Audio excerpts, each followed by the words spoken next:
So Facebook.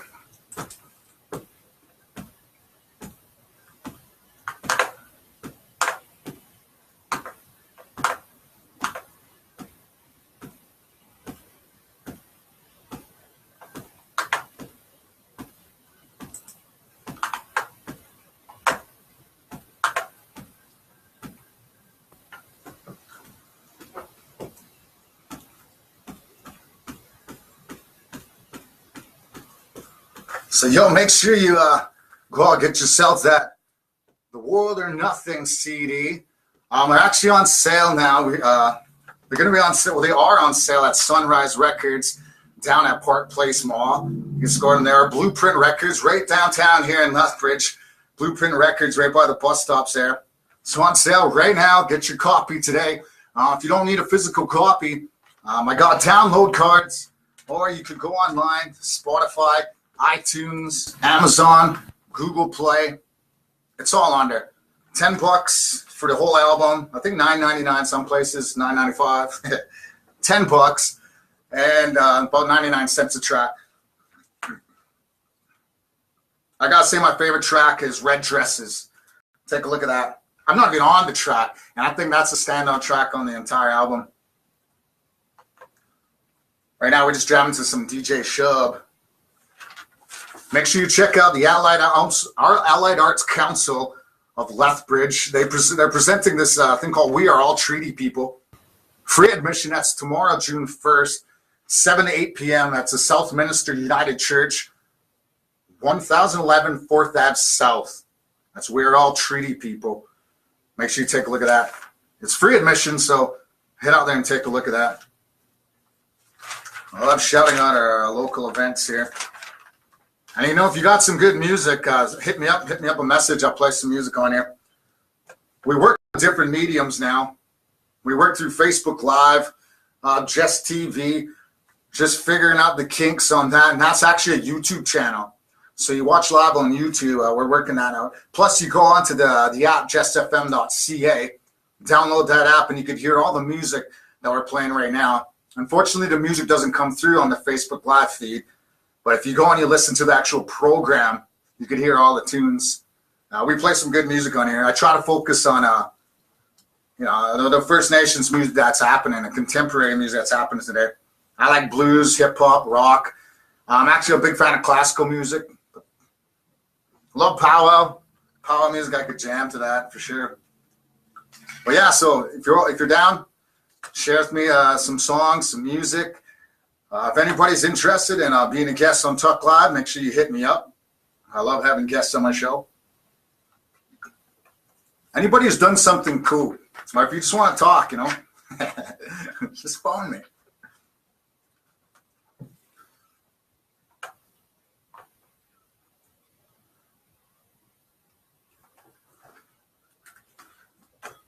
All right, JessFM.ca, you're listening to Tukk Live. Right there, that was a track by DJ Shub called Indomitable, and that was featuring the Northern Cree Singers. So that was that power that you heard there. That's some good music. This new mixture of I'm finding there's a lot of hip hop now being blended with powwow, and I kind of attribute that to the popularity of A Tribe Called Red. They've been doing some great stuff lately. Okay, so what's going on right now? I just want to let everybody know that there's the Allied Arts Council of Lethbridge are presenting something called We Are All Treaty People. There's free admission. It's tomorrow, Friday, June 1st, 2018, from 7 to 8 p.m. at the Southminster United Church, 1011 4th Ave South. So go take a look at that. It's on the page, the advertisement everywhere. We Are All Treaty People, talking about race relations here in southern Alberta. Interesting stuff, good stuff. What else is happening right now? Oh, yeah, make sure you pick up your copy of The World or Nothing by Bloodgrass Crew. It's now available at Sunrise Records, Park Place Mall, Blueprint Records, that's downtown Lethbridge, iTunes, Spotify, Amazon, Google Play, cdbaby.com. So make sure you take a look at that. All right, so what's happening right now? May 30th, 2018, the House of Commons approved a private bill, Bill C-262. Now, what this does, it ensures Canada's laws are in harmony with the United Nations Declaration on the Rights of Indigenous People. Now, I don't know if you've had a chance to take a look at this, but I've uploaded a PDF on the TukkLive page, and I could send it out on my own page. But basically, it's a PDF of the UN's Declaration on the Rights of Indigenous People. Now, I'm not sure if you know what that is, but it's basically it was a big, huge agreement on the rights of Indigenous people right across the world, and I think it was over 144 actual countries signed on to this, right?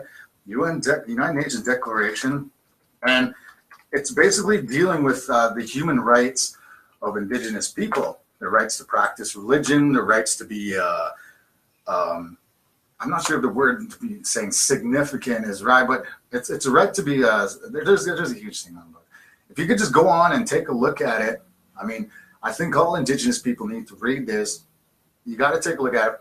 It talks about the Indigenous rights, and it's a factor because it deals with fishing rights, land rights, and a lot of our ways that allows us to practice our traditional rights. And it's going to lead to a lot of changes in the laws right across Canada, hopefully. Funny thing is, 4 countries didn't sign on to this. I believe it was United States, Canada, New Zealand, and Australia. I think those are the 4. You could quote me. You could shoot me a shout out if I'm wrong, but I'm pretty sure those were the 4 countries that did not sign on with this UN declaration for on the rights of Indigenous people. And it's funny because those 4 nations have a significant Indigenous population, and they all have a very similar history of dealing with its Indigenous peoples. Very similar. You know, the reserve system, all that. And if you look at the Indigenous people of those 4 countries, we all ended up with the same social problems to this day. I think residential schools were prevalent in all those, reservation system, all that. They almost had a cookie cutter solution. And those are the 4 that decided not to agree to harmonize the laws with this Declaration on the Rights of Indigenous Peoples. But it got passed, Bill C-262. So Romeo, I think that's your name, Romeo, I forgot his name. Take a look at it. The guy's been fighting for these for about 11 years, and he's finally got it passed. Indigenous peoples, we got to be happy. We got to be proud about that. Missing and murdered Indigenous women inquiry. It's still happening. It's been happening in Calgary. I sat around and I was listening to about a good hour of it. A lot of it, what I was hearing about was about shelter workers and how a lot of the shelters are underfunded. A lot of them are single staffed, and basically the people working at the shelters have to be everything, from a counselor to EMS worker, like emergency medical service worker. They have to do everything, a social worker. So these people are very underpaid and overworked, right? And you're dealing with people with a lot of social issues and a lot of problems. Homelessness is a very serious issue in our communities, something that we need to deal with. And this inquiry actually that's happening right now, it was more based on the issues that are happening in the north right now. And there's quite a few problems that they have up there. A lot of them is just getting around. Communication is a problem. Food shortages. The price of food is horrendous up in the north.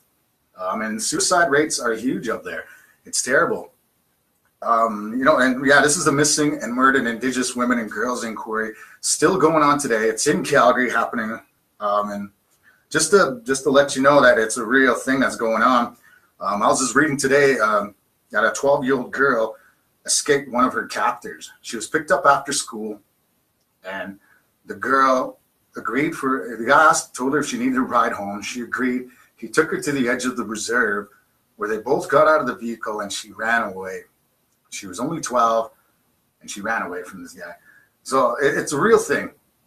A lot of people are complaining that this inquiry is focusing. It's not focused anymore, and the issues are still happening. They're still happening while this inquiry is going on, and now we're ignoring single cases are happening all over the country and focusing on these inquiries.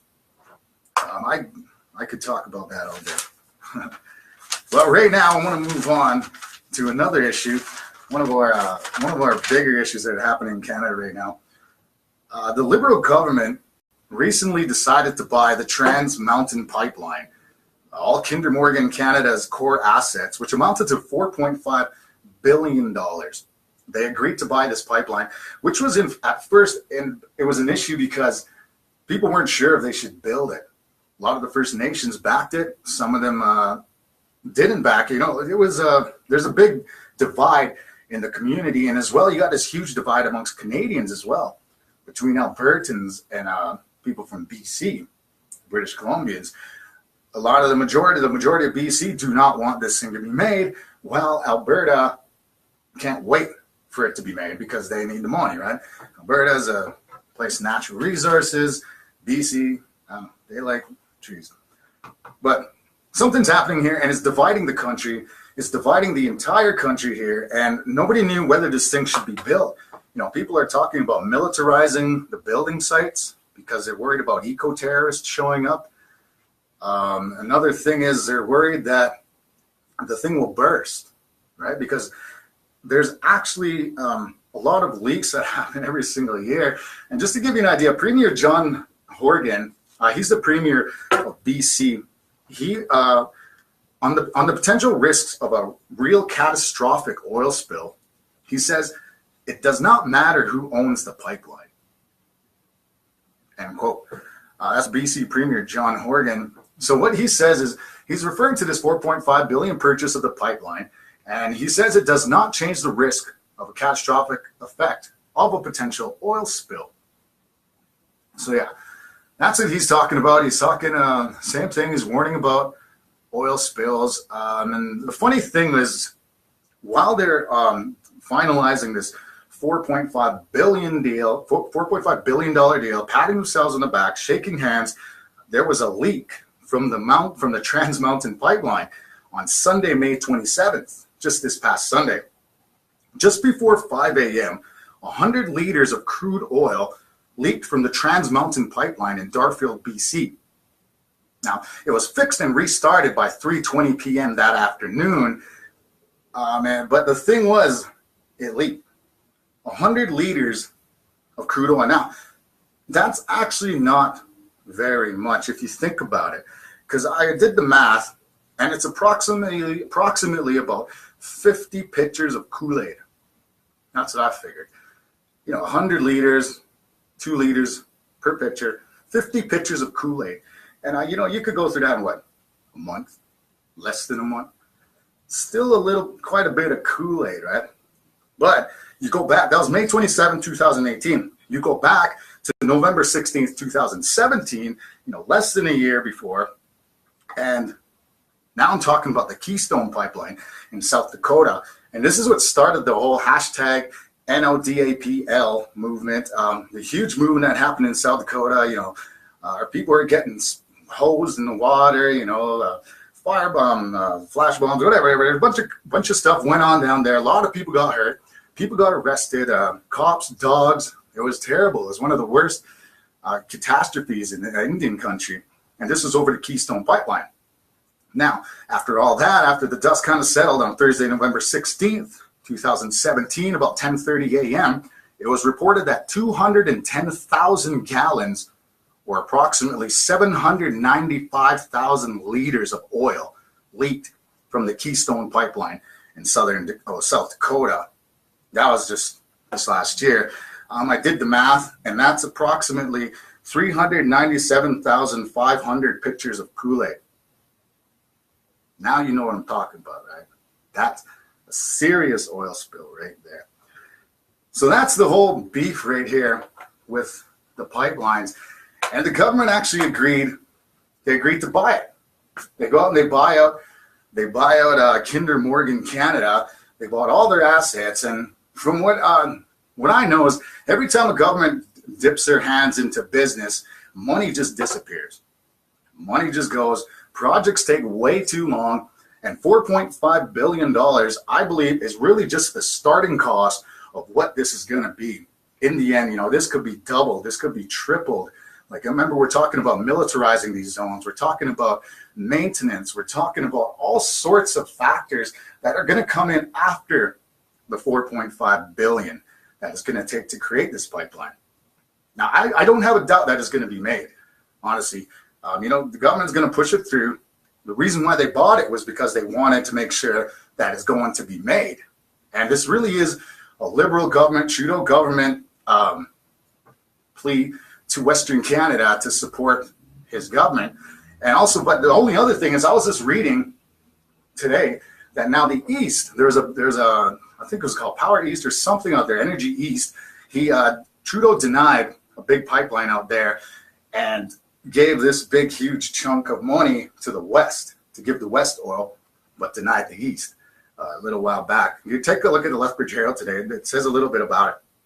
So he's causing quite a stir while trying to reach out for the West hand in politics. He probably lost his support in the East, where most of his support actually does come from. So this is a big deal. This is a very big divisive deal that's happening here in Canada right now. The government buying out a huge energy deal, and we're not sure what's going to happen from then on. But yeah, so take a look at it. Make sure you do your research. Know who you're reading. Know who's writing what's sending you all this information. You can check all my information as well. I got all my links in the TukkLive page. Make sure you download the app. Take a look at all our videos. And I hope you do listen in next week. We'll be back next week with a few more guests. So right now we're just going to end the track. We're going to end up with the track called Stand Up, Stand and Rock, hashtag no DAPL. I want to just say thank you for listening. You've been listening to TukkLive right here on JessFM.ca. Have a good night.